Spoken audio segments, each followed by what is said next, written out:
Wajahku bersandar di dadanya. Aku bisa mendengar detak jantungnya yang cepat. Tanganku melingkar di punggungnya, merasakan kerasnya otot yang selama ini hanya kulihat dari jauh. Saat ia akhirnya menyentuhku dengan lebih yakin, bukan sekadar ujung jari, melainkan dengan seluruh keberaniannya. Aku tahu batas itu telah runtuh. Aku meraih bagian tubuhnya, menuntunnya agar tidak salah jalur. Kutatap wajahnya dengan senyuman liar.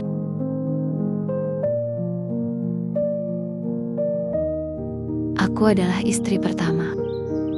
Status itu terdengar seperti kemenangan, seperti mahkota yang tak terlihat, tapi cukup berat untuk membuat leher tetap tegak. Di desa ini, orang-orang menyebut namaku dengan hormat. Mereka tahu sawah kami luas. Panen tak pernah gagal 3 musim tanam berturut-turut. Mereka tahu rumahku berdiri paling besar di ujung jalan berbatu, dengan halaman yang selalu bersih dan pagar yang kokoh. Jika ada kenduri, namaku disebut lebih dulu. Jika ada sengketa batas tanah, pendapatku didengar sebelum keputusan dibuat. Semua tampak utuh, semua tampak teratur. Tapi setiap kali malam turun dan lampu ruang tamu kupadamkan sendiri, rumah sebesar ini berubah menjadi gema. Orang-orang juga tahu suamiku memiliki 2 istri, dan mereka mengatakannya seperti menyebut cuaca, tanpa emosi, tanpa tanya. Yang muda tinggal di desa seberang.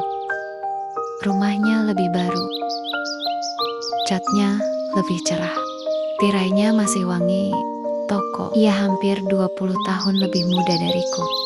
Rambutnya hitam legam, tanpa satupun uban yang harus disembunyikan. Tawanya ringan. Suamiku lebih sering bermalam di sana sekarang. Aku tetap istri pertama. Namaku tetap disebut lebih dulu. Kunciku tetap membuka pintu rumah terbesar di kampung ini. Tapi ada sesuatu yang perlahan bergeser. Bukan harta, bukan status, melainkan rasa dipilih. Dan suatu hari, ketika aku berdiri di teras, memandangi jalan berbatu yang sunyi itu, aku menyadari satu hal yang tak pernah diajarkan siapapun pada perempuan terhormat sepertiku. Kehormatan tidak selalu berarti dicintai. Dan sejak kesadaran itu datang, aku mulai melakukan sesuatu yang bahkan diriku sendiri tak pernah kubayangkan sebelumnya. Awalnya ia membagi hari dengan teratur. 2 malam di rumahku, 2 malam di sana. Lalu tanpa pernah dibicarakan, jadwal itu berubah pelan-pelan. 3 malam di sana, 1 malam di sini. Kadang ia beralasan panen sedang banyak di desa seberang. Kadang ada tamu. Kadang hanya diam.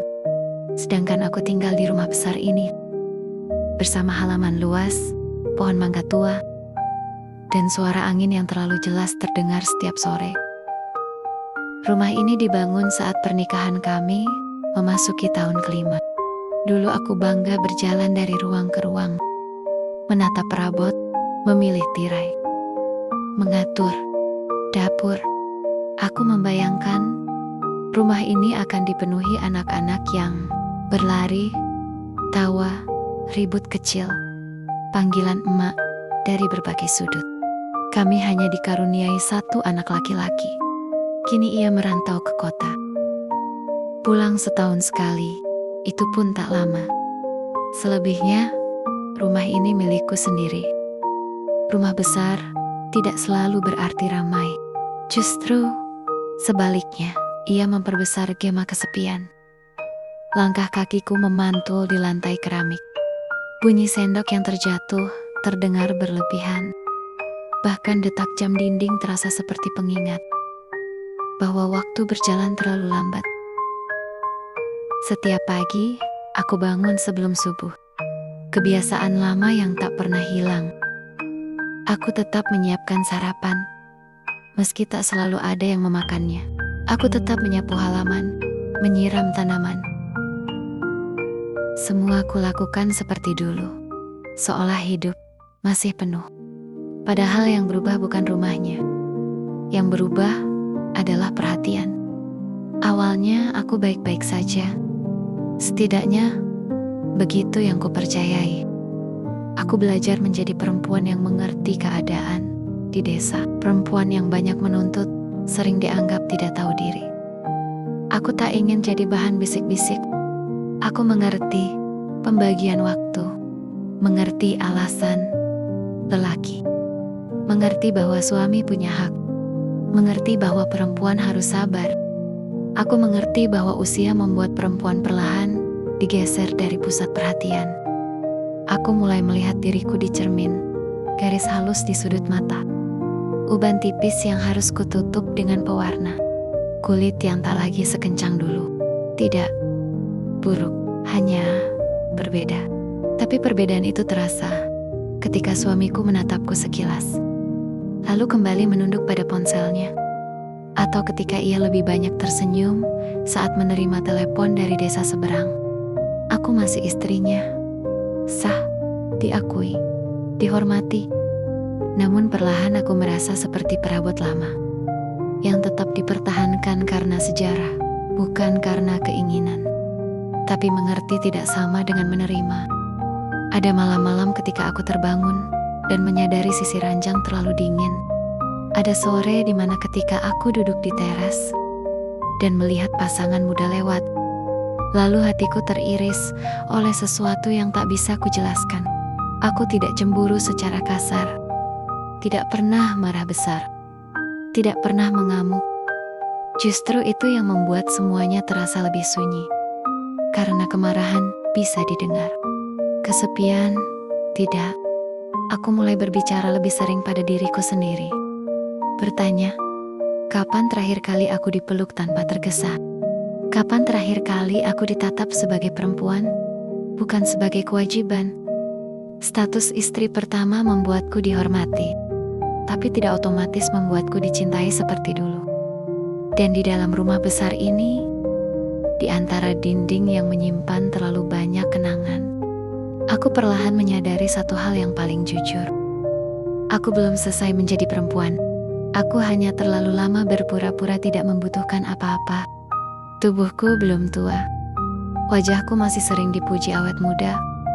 Kulitku masih halus karena aku tak pernah membiarkannya diabaikan. Aku merawat diriku bukan untuk siapa-siapa.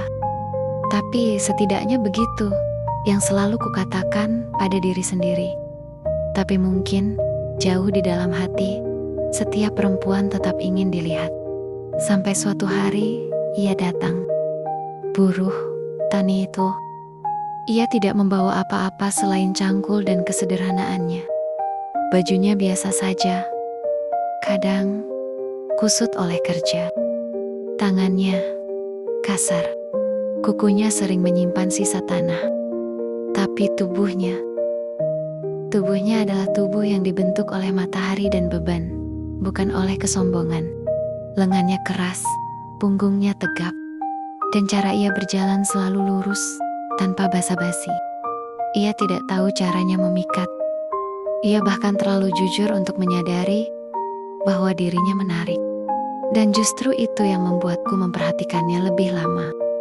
Awalnya hanya urusan sawah, pupuk yang perlu diratakan, pematang yang perlu dibenahi, lalu atap yang bocor karena genteng digeser kucing. Alasan selalu tersedia jika aku ingin dia datang. Ia bekerja tanpa banyak bicara.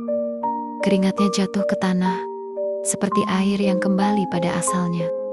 Setiap gerakannya efisien, tidak ada yang dibuat-buat, tidak ada gaya berlebihan untuk menarik perhatian. Ia tidak pernah menatapku lama, selalu sopan, selalu menjaga jarak. Jarak itu membuatku ingin melangkah sedikit lebih dekat. Ada sesuatu dalam dirinya yang tidak kumiliki lagi dalam rumah tanggaku. Kehadiran yang utuh. Ketika ia bekerja, ia benar-benar bekerja. Ketika ia menjawab, ia menatap lurus, meski hanya sebentar. Tidak ada distraksi, tidak ada ponsel, tidak ada perhatian yang terbagi. Dan untuk pertama kalinya setelah lama, aku merasa diperhatikan, bukan karena statusku, tapi karena keberadaanku di depannya. Aku mulai mengenali jam kedatangannya, mengenali bunyi langkahnya di halaman, berat, mantap, tidak ragu. Mengenali suara cangkulnya yang menghantam tanah dengan ritme teratur. Bahkan mengenali cara napasnya berubah ketika aku berdiri terlalu dekat. Aku tidak menyentuhnya. Aku hanya berdiri lebih lama dari yang diperlukan. Kadang aku sengaja membawa minum ke sawah, padahal biasanya pembantu yang melakukannya. Kadang aku bertanya hal-hal kecil yang sebenarnya tak penting. Sudah berapa lama bekerja? Rumahnya di mana? Atau ibunya masih ada atau tidak? Jawabannya selalu singkat, jujur, tanpa maksud tersembunyi. Dan itulah yang membuat hatiku bergetar. Karena aku tahu, getaran ini datang bukan dari rayuan, bukan dari janji, bukan dari kata-kata manis. Ia datang dari kekaguman yang tumbuh diam-diam. Aku mengagumi caranya menunduk hormat tanpa merasa rendah. Mengagumi bahunya yang kuat, menahan beban tanpa mengeluh. Mengagumi bagaimana ia tidak pernah mencoba mendekat. Padahal ia pasti merasakan perubahan udara ketika aku berada di sisinya. Ada sore, ketika matahari jatuh, tepat di belakang tubuhnya. Siluetnya terlihat jelas, garis lengannya tegas, keringat di lehernya berkilau. Aku berdiri di teras, pura-pura mengawasi pekerjaan. Padahal yang kuawasi adalah detak jantungku sendiri. Aku merasa bersalah, tapi juga merasa hidup. Perasaan itu bukan ledakan. Ia tumbuh pelan, seperti akar yang menyusup di bawah tanah. Tidak terlihat, tapi menguatkan sesuatu yang lama mati. Aku tidak ingin memilikinya sepenuhnya. Aku hanya ingin sesekali melihat diriku terpantul di matanya sebagai perempuan. Dan setiap kali ia menunduk, setiap kali ia menjaga jarak dengan begitu hati-hati, keinginanku justru semakin halus dan dalam. Bukan keinginan untuk merusak, bukan pula sekadar hasrat, melainkan keinginan untuk diinginkan kembali. Untuk sekali saja, merasa bahwa usiaku tidak menghapus kemampuanku membuat lelaki kehilangan tenang. Dan di antara suara cangkul yang menghantam tanah dan angin yang menggeser daun mangga tua, aku tahu satu hal dengan pasti. Kekagumanku padanya bukan tentang tubuhnya saja, tapi tentang bagaimana ia mengingatkanku bahwa aku masih punya jantung yang bisa berdebar. Dan itu lebih berbahaya daripada sentuhan apapun. Pada suatu sore yang kurencanakan, aku memakai daster tipis yang pakaian dalamku terlihat bayang-bayangnya. Dengan memperlihatkan lekuk tubuhku yang masih aduhai, bisa membuat laki-laki yang melihatku akan membuat dadanya berdegup kencang. Setelah dia merapikan genteng, aku melambaikan tanganku yang berbulu, mengajaknya untuk mengikutiku ke dapur. Aku pun bisa memperhatikannya kalau dia mulai salah tingkah padaku. Aku lihat wajahnya mulai memerah, walaupun dia menunduk. Dapur itu mendadak terasa lebih kecil dari biasanya. Bukan karena ruangnya berubah, tetapi karena jarak di antara kami tak lagi netral. Udara yang tadi biasa saja kini terasa berat, hangat, seperti menunggu sesuatu yang tak kunjung diucapkan. Ia duduk kaku di sampingku. Aku bisa melihat urat di lehernya bergerak saat ia menelan ludah. Tangannya yang besar menggenggam gelas terlalu erat, seolah sedang menahan diri dari sesuatu. Dan aku tahu, ia bukan satu-satunya yang menahan. Kulirik celananya, seperti ada sesuatu mendorong hendak keluar. Sudah terlalu lama tubuhku hanya menjadi tubuh yang rapi, yang terjaga, yang disimpan. Sudah terlalu lama tak ada tangan yang benar-benar menyentuhku dengan ingin. Bukan kewajiban. Tak ada tatapan yang berhenti karena terpesona, bukan karena sopan. Aku ingin disentuh, bukan sekedar kulitku, tapi keberadaanku. Aku menatap lengannya, garis keras yang dibentuk oleh kerja. kulit yang terbakar matahari, tangan yang terbiasa mengangkat beban, bukan memeluk perempuan seperti aku. Lelah ya? Tanyaku, pelan. Ia mengangguk kecil, tak berani menatap terlalu lama. Aku mengangkat tanganku. Kali ini bukan sentuhan tak sengaja. Bukan pertemuan ujung jari yang bisa disangkal sebagai kebetulan. Aku meletakkan telapak tanganku di atas pahanya. Pelan, hangat, nyata. Tubuhnya menegang seketika, napasnya memburu. Dan justru ketegangan itu membuat dadaku bergetar. Ia menoleh padaku. Mata kami bertemu tanpa perantara. Di sana, ada tanya. Ada takut, ada ingin. Aku tidak menarik tanganku. Sebaliknya, jemariku sedikit menggenggam. Merasakan kerasnya otot di balik kulitnya. Bukan untuk menguasai, hanya untuk memastikan ia benar-benar ada. Aku tidak serapuh yang kamu kira. Bisikku hampir tak terdengar. Kalimat itu bukan hanya untuknya. Itu untuk diriku sendiri. Ia menarik napas dalam. Tangannya yang tadi kaku kini bergerak, ragu-ragu. Seolah menunggu izin yang tak pernah akan kuucapkan dengan kata. Aku menggeser tubuhku sedikit lebih dekat. Jika ia ingin berhenti, dia bisa mundur. Tapi ia tidak mundur. Tangannya terangkat perlahan, berat, gugup. Seolah menyentuh sesuatu yang suci sekaligus terlarang. Ujung jarinya menyentuh bahuku terlebih dulu. Sentuhan yang nyaris tak terasa, tapi membuat seluruh tubuhku merespons. Aku memejamkan mata. Sudah lama sekali aku menunggu sentuhan seperti itu. Sentuhan yang datang karena keinginan, bukan kewajiban. Tangannya turun sedikit. Lebih yakin kali ini. Menyentuh pinggangku dengan hati-hati, seolah takut aku akan hancur. Dan justru karena kehati-hatiannya, keinginanku semakin dalam. Aku meraih tangannya dan membawanya lebih mantap ke tubuhku.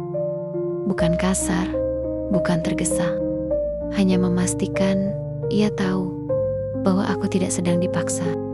Aku juga ingin. Aku masih perempuan.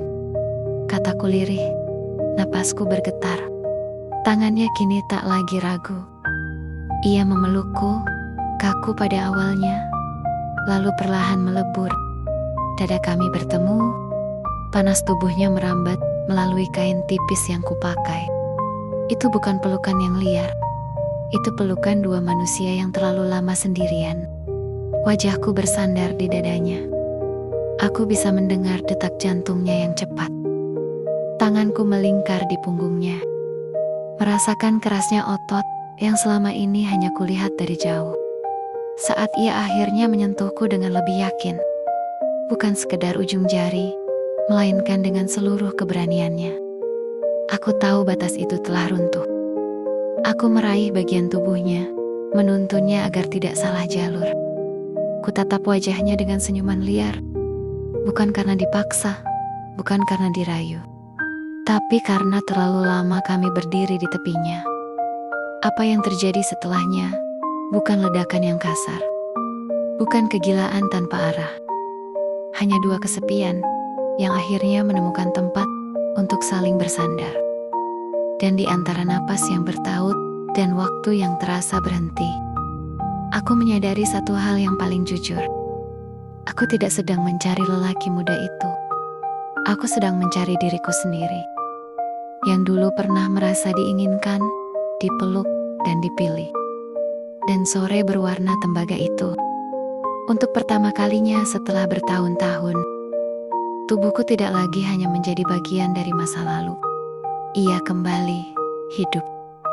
Dan setelah semuanya sunyi kembali, aku duduk di tepi kursi kayu dapur itu, merapikan napasku. Tanganku masih sedikit gemetar, bukan karena takut, tetapi karena kesadaran bahwa aku baru saja melewati batas yang selama ini hanya kubayangkan. Dapur kembali seperti semula, meja kayu, piring, wajan yang belum dicuci. Tapi udara di dalamnya berbeda. Ia menyimpan jejak yang tak kasat mata. Aku berdiri perlahan, berjalan menuju lemari kecil di sudut dapur. Di laci paling bawah, aku menyimpan uang untuk keperluan rumah. Uang belanja, uang darurat. Uang yang tak pernah kutanya lagi penggunaannya. Karena semuanya selalu cukup. Kali ini, aku mengambil beberapa lembar uang merah, lebih banyak dari biasanya. Bukan karena aku tak tahu nilai kerja di desa ini. Justru karena aku tahu, upah mengganti genteng tak sebanyak itu. Merapikan pematang pun tak sampai segitu. Aku tahu persis, saat kuberikan padanya, dia terlihat kaget. Jarinya yang besar memegang uang itu. Seperti memegang sesuatu yang terlalu ringan, namun berat maknanya. "Ini kebanyakan, Bu," katanya pelan. Nada suaranya bukan rakus, bukan juga pura-pura. Itu nada lelaki yang tak terbiasa diberi lebih. Aku tersenyum. Senyum yang sudah kupelajari berbulan-bulan. Cukup lembut untuk terlihat wajar. Cukup dalam untuk menyimpan maksud. "Kalau kerjamu besok lebih bagus lagi, Ibu beri lebih." Kalimat itu memang punya dua arti, dan aku sengaja membiarkannya begitu. Ia terdiam sebentar.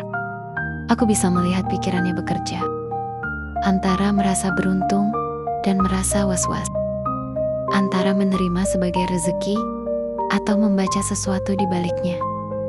Uang itu bukan untuk membeli dirinya. Aku tahu ia bukan lelaki murahan. Itu caraku menjaga rahasia tetap rapi. Di desa seperti ini, semuanya dihitung. Waktu, tenaga, bahkan tatapan. Dengan membayar lebih, aku memberi alasan yang masuk akal atas kehadirannya yang semakin sering. Jika suatu hari orang bertanya, mengapa ia lebih sering bekerja di rumahku? Jawabannya sederhana. Karena aku membayar lebih. Tak ada yang mencurigakan pada transaksi. Yang mencurigakan hanya perasaan. Sejak hari itu, aku mulai lebih sering memanggilnya. Pagar perlu diperkuat. Sumur perlu dibersihkan. Lumbung perlu dirapikan. Halaman perlu dibabat. Selalu ada pekerjaan kecil yang sebenarnya bisa ditunda. Tapi aku tak ingin menunda. Setiap kali ia datang, aku sudah menyiapkan sesuatu. Minuman hangat, makanan ringan, kadang makan siang lebih lengkap dari biasanya. Aku memperhatikan detail kecil. Ia lebih suka teh tidak terlalu manis.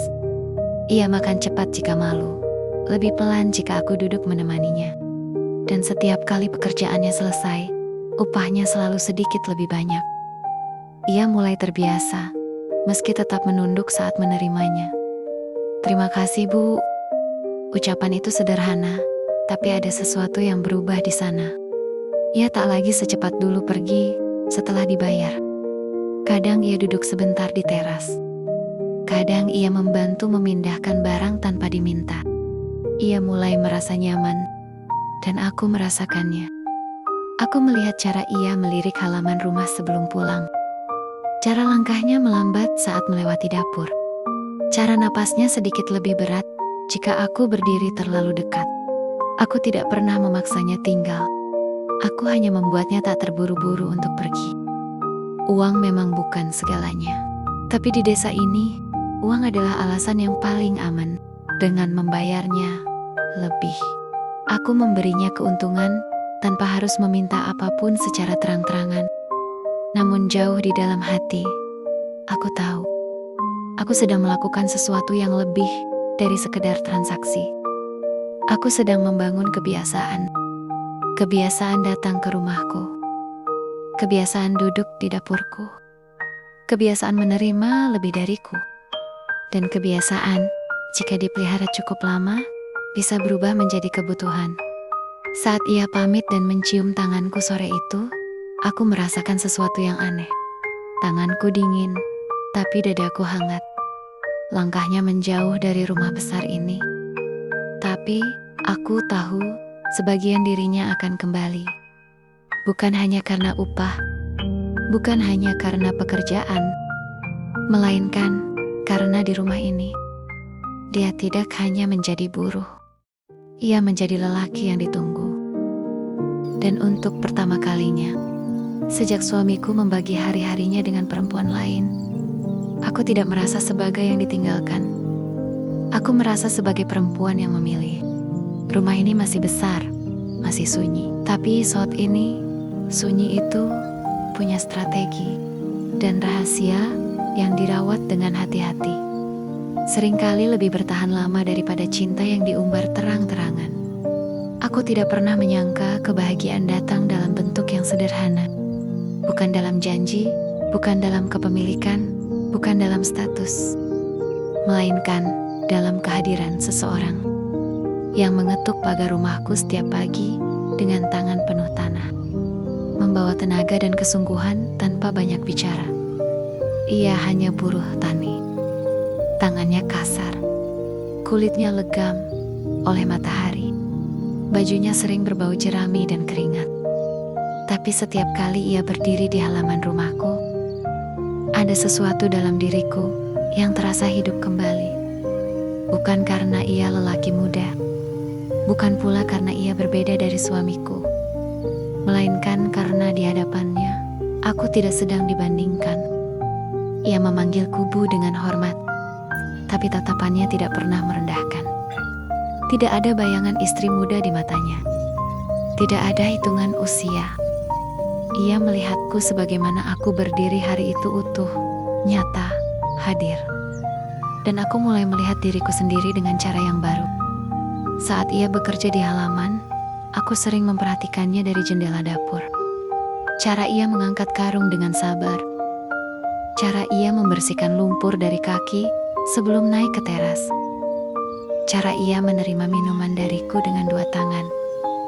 Seperti menerima sesuatu yang berharga. Di momen-momen kecil itu, aku merasa dihargai. Bukan sebagai istri pertama, bukan sebagai pemilik rumah besar, bukan sebagai perempuan yang harus tetap kuat, melainkan sebagai perempuan. Perempuan yang diperhatikan ketika berbicara, perempuan yang disambut senyumnya, perempuan yang kehadirannya membuat seseorang ingin bekerja lebih rapi. Datang lebih pagi, pulang lebih lambat sedikit. Dan tanpa kusadari, aku mulai merawat diriku lagi. Aku menyisir rambut lebih rapi, meski hanya di rumah. Aku memilih kebaya yang lebih lembut warnanya. Aku menambahkan sedikit minyak wangi di pergelangan tangan. Aroma yang dulu kupakai saat masih sering ditunggu. Bukan untuk memikat, tapi karena aku ingin merasa hidup. Kehadirannya tidak pernah melampaui batas. Tidak ada sentuhan tanpa izin. Tidak ada kata yang melanggar.